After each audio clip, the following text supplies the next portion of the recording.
What's up, guys? Welcome back to another Genshin Impact video. I'm Goki, and today we're going to be talking about chongyun.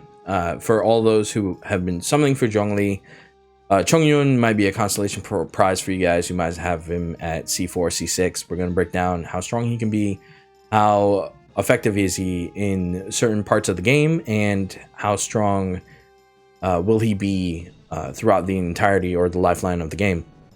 So, but before we get started with that, if you guys haven't clicked the red subscribe button, go ahead and click that button if you guys are interested in more news and giveaways, while we also have one in the Instagram link down below. Guys, go ahead and like and follow if you guys want to have a chance of winning a $50 iTunes gift card. But with all that being said, let's go ahead and talk about chongyun for a second. So he's a Frost Cryo Claymore user. He has attack percent as his substat as his Ascension fodders. So as we move into his other Ascensions, he's going to gain percentages based on that, and it's going to build up over time. So for the most case, Cryo is not specifically affected by attack percent, but this will help his base offense. And he is fitting in more of a support type role. So guys, keep that in mind when you're building him. I think the best way to go for him is energy recharge. So sacrificial sword, I think personally, is, in my opinion, his best in slot weapon, because you want to be able to recycle his E or his elemental skill continuously, so that you can imbue your other characters with cryo damage, so you have two different damage types floating around. So his skill, I'm gonna break it down. Spirit Blade, Chonghya's Layered Frost. Chongyun strikes the ground with his greatsword. He causes a cryo explosion, and then the cold air created by the cryo explosion will now create a frost field, and all sword, claymore, and polearm wielding characters now have cryo damage built into their weapons for a limited amount of time. I believe it lasts 15 seconds, and it can have a duration of it has a 15-second cooldown and a duration of 10 seconds while in the field, so you only have to wait 5 seconds more. With the sacrificial sword, that's not the case, but we're going to break down those weapons in a few moments. Spirit Blade, his elemental burst, or his ultimate skill, is he summons 3 giant Spirit Blades in the air, which fall one by one. It does tick damage, and once all hits, it creates a AoE that launches enemies, pops them up in the air. Now for bigger enemies, it will not work, but the damage scales for every individual sword. So if one sword hits and another one, it's a impartial damage until all 3 hit all together, and then explodes. You get the maximized amount of damage. It can range from 140% all the way to 300% once you hit level 10 skills. And it has a very low energy cost outside of other characters like Razor, who has 80% for one of his energy costs. His talent essential materials are pretty straightforward for a Lie or Lie character. He has a Guide of Diligence. The Hilichurl masks were very easy to come by. They are the largest mobs, or largest amount of mobs in the game, and the Aureus, or I believe this is the Valen's Sai. So between all those essential materials, those are exactly what you need to level up his talent skills. And his passive talents are actually really necessary, I believe. Gallant Journey, dispatches on expeditions, reduces the time by 25%.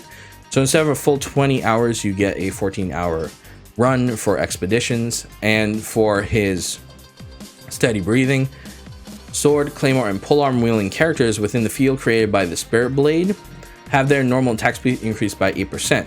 So while he is a good combination with Razor in this case, Razor loses damage.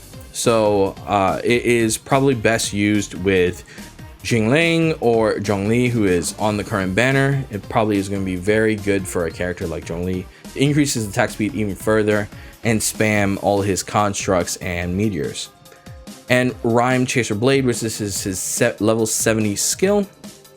When the field is created, the ice field, the Chongyun's Layered Forest, once it disappears, you summon a Spirit Blade that strikes enemies, dealing 100% of the frost skill damage as AoE cryo damage. And then any enemies hit by it will have their cryo resistance reduced by 10% for 8 seconds. For the constellations, they upgrade his support function over his damage function. So in most cases, chongyun is going to be played as a support for most people. The Ice Unleash, the last attack of Chongyun's normal attack, releases a 3 Ice Blade combo. Each blade does 50% of Chongyun's attack as cryo damage to all enemies in path. This is where his attack percentage comes into for use. So if you do have a weapon with high attack values, this will benefit you in the long run. This is the only real DPS standard skill he has built into his kit. But the other things like Atmospheric Revolution, which is C2, Elemental Skills and Elemental Burst, cast the Frost Field created by Spirit Blade, have their cooldown time decreased by 15%. So now if you pair that with the Sacrificial Sword that ultimately resets your stuff, you have a continuous flow of very usable skills all the time. And then you have Cloud Burst, which is the typical C3. It bumps his normal natural talents up. No big description breakdown there. But then you have Frozen Skies, which refunds his energy every time he hits hits an enemy with cryo. So it's pretty much a weapon skill built into his constellation. When he's attacking, he ends up refunding some energy so he can spam his skills more and more. So if you guys didn't notice, this Chongyun works similar to Razor, where he is a specific element and he's built for refunding all of his skills and being able to use them one after the next over and over and over again. And that is his strength, while also supporting the team in most cases. And then Rally of 4 Blades, which is C6. Is it worth getting Chongyun to C6? And I personally think this is probably a weak C6, but it actually comes off a lot stronger. It may seem weak initially, but it's actually stronger than most people think. Cloud Parting Star deals 15% more damage to enemies with lower percentage of their max HP remaining than Chongyun. So if Chongyun's at 100% HP, they will be taking more damage the more he does. And when you use your Elemental Burst or cast your Q for PC players, the skill will summon an additional Spirit Blade. So instead of 3, you will get 4, and the AoE damage gets increased. So now that we've talked about Chongyun's skills, we're going to go into his best possible weapons, in my personal opinion. So here we are. We're going to do the Lithic Blade. So for every character in the party that hails from Lie, the character who equips this weapon gains 6% attack and 2% crit. So for each character, you can have a total, including himself, you can have a total of, I believe, 24% off the starting, and then 2% crit or 8% crit at maximum value with 4 characters from Lie in your team. Now, once it's completely refined, you're looking at roughly 48% damage increase, and then you're looking at possibly 16% crit rate increase at maximum 5-star refinement. This weapon is actually pretty good if you want a offensive Chongyun. This is probably his best option if anyone manages to pull it. I don't know if it's in the limited time banner. They haven't said anything about it. It most likely will come with other things in the future for us to see. It is in the database. It has been data mined in the game, but it's something to look out for. If you guys happen to ever pull it, it's a good option for him. The Favonius Greatsword is the second option I have in mind.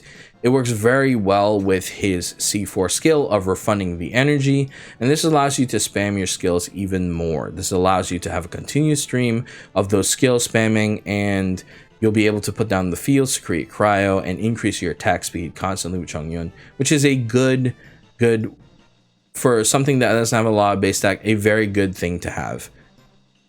And this is probably personally my favorite weapon to run on him, the Sacrificial Greatsword, which after you damage an enemy with it, you are able to refund your skill almost immediately. You have a 40% chance of doing it, and it can only occur 30 seconds. At max refinement, it's 80% chance, and this ability gets refunded every 15 seconds, which is very, very strong, and it has a good base stat of 44 attack.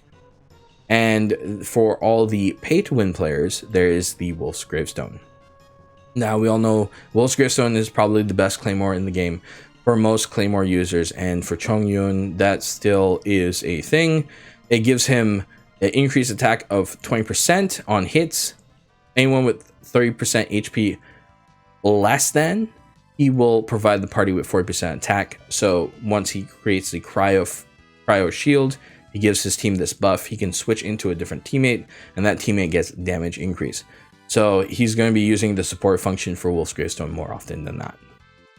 So that is it for Chongyun's breakdown. Weapon tips for the artifacts, it's very typical. I'm not going to break it down as often or as in depth because we have more artifacts coming in 1.2, which happens December 23rd.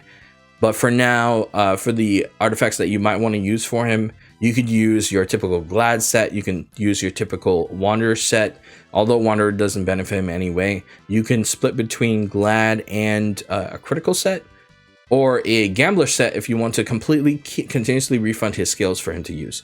So there are options for him, but there's no best in slot option. It's dependent on player taste. So that's it for this video. I want to thank you guys for watching, and I'll see you guys in the next one. Bye-bye.